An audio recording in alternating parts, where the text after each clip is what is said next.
Hello, good morning. So, ayan.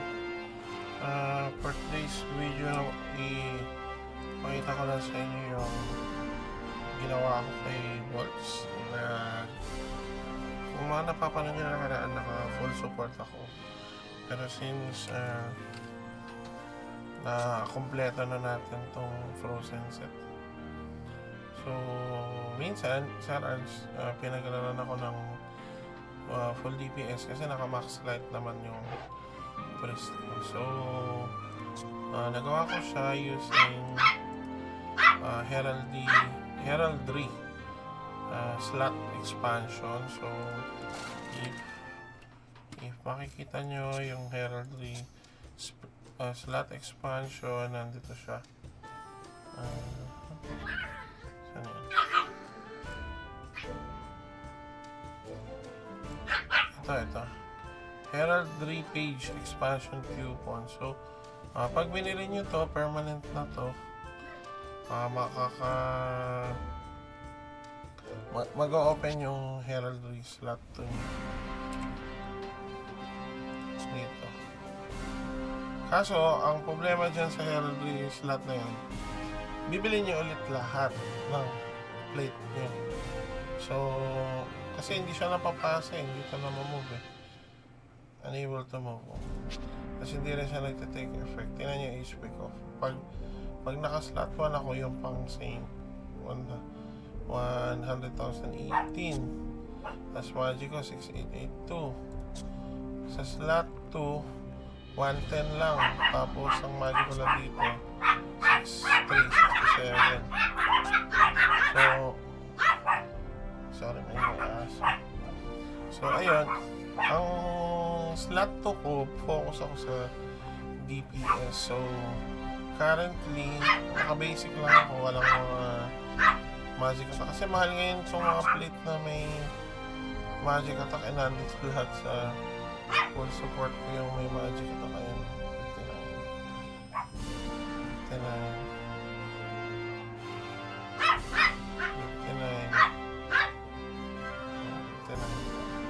So, hindi ko pa alam, iniisip ko kung ililipat ko yung DPS ko dito sa slot 1. Papalitin ko siya. Pero for now, yan muna kasi deplete tayo ng gold.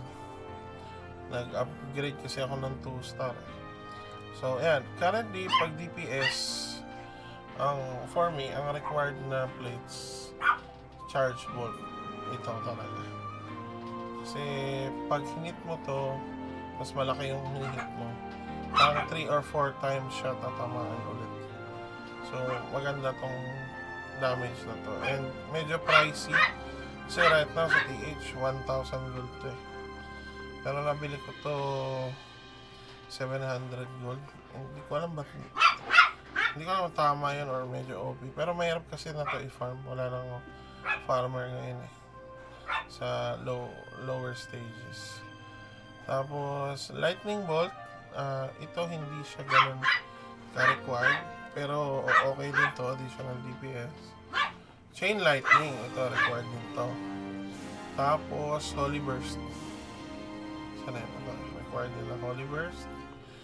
And then grand cross at saka yung SS. Itong SS nyo pwede nyo i-cool down para mas spammable, pwede rin damage, pero ako damage na lang kasi pag nagrara naman tayo usually meron tayong kasamang FU. So, ayan. Tapos, naglagay din ako dito ng ultimate plate.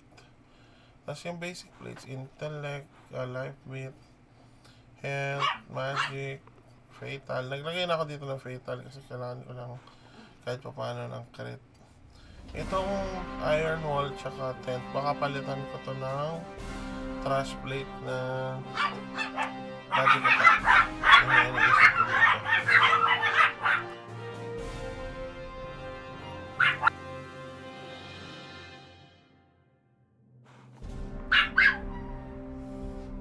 Trash plate na magic attack. Tapos sa ano naman, sa weapon, ganun pa din. Same lang. Kaya ako nag-DPS pala kasi dahil ang elemental attack ko, naka-max light ako eh. So 38%. pag nilagyan nyo yan ng striking, ng ito, protection, ito, blessing of light. So, sa level 4, ano yan, 12%. Tapos, plus dito, 12%. Tapos, conviction aura ng paladin. So, maabot ako ng 88% light attack. Yun yung meta ngayon eh. So, mataas talaga yung damage ko. Pag nakita nyo ito sa isa kong video na nauna kong in-upload, ang top DPS ako sa NES, kaso namatay sa times 2. Anyways, so ayun. Ganon din. Ang build, same lang din. Ito ka, naka-dual pa ako dito eh. Dapat to yung magic attack lang na may int. Pero kasi, medyo pricey yun. Pag budget, depende sa budget nyo. Halos same lang. Konti lang ang difference yun, actually. Tapos, dito sa 2-star, medyo naubos kasi gold ko dito. 2-star ko na lahat. Ayan o, baka 2-star na yan lahat. Ayan, dyan na-deplete ang gold ko. Parang nakaubos ako ng parang more or less 10k gold yata para sa lahat na yan, 2-star. So medyo magastos mag-evolution. Ang goal ko lang next is 3-star evo nito. Dalawa, iniipon ko pa yung EOL tsaka diamond, ordinary diamond, kasi medyo tumaas yung ordinary diamond, parang 3.5 to 4, depende sa oras ng bibili ka. Tapos yung EOL medyo tumaas din, parang 6.5 to 7.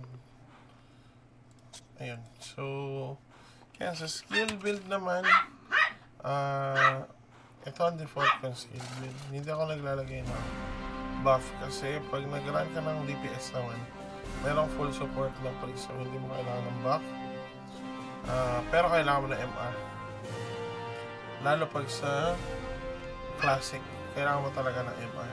Hindi pwedeng Heavenly Judgment lang kasi makakatulong ka rin sa sustain sa team mo pag may MR ka. So, basically, yun lang din yung skill. And then, expert skill pala, yun. Currently, level 42 yung expert skill ko. So, pagka DPS mode ako, ang plus 1 ko charge bolt at saka Grand Cross. Yan nyo, pag plus 1 yan. Breakpoint kasi yan eh, 7-2. Pag nireset ko. 3-4-1-1. Ang pag-charge bolt 998. Pag pinlast 1 mo yan, magiging 2031. Yung additional.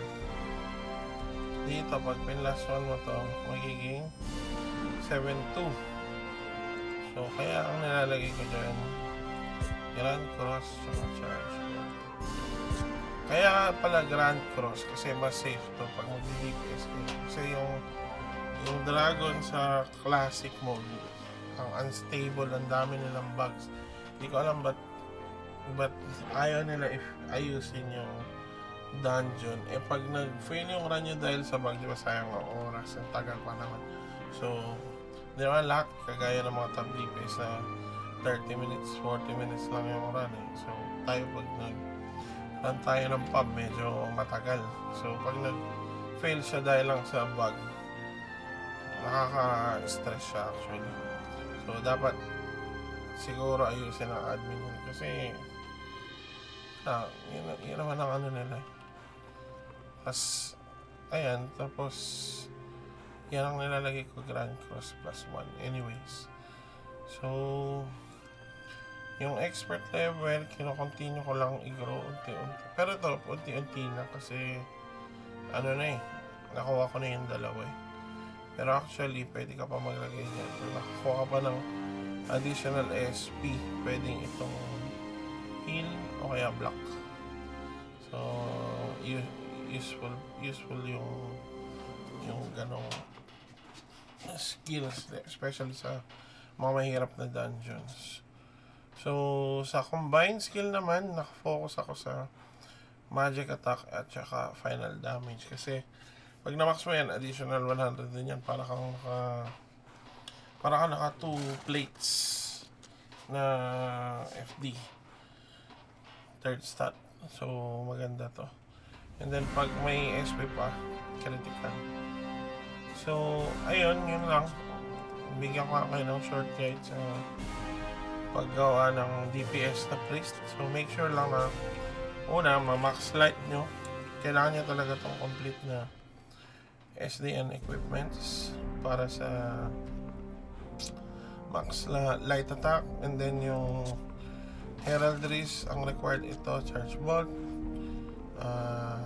Itong apat, chain lightning, heavenly, grand cross, holy burst. So, ayun, yun lang. So, ayun, pag nakita nyo ako, baka mag-recruit kami ng guild member sa Jollibee kasi medyo konti kami, or baka mag-merch, inisip pa namin. So, pag wala kayong guild, PM nyo ako, dami kayo sa guild.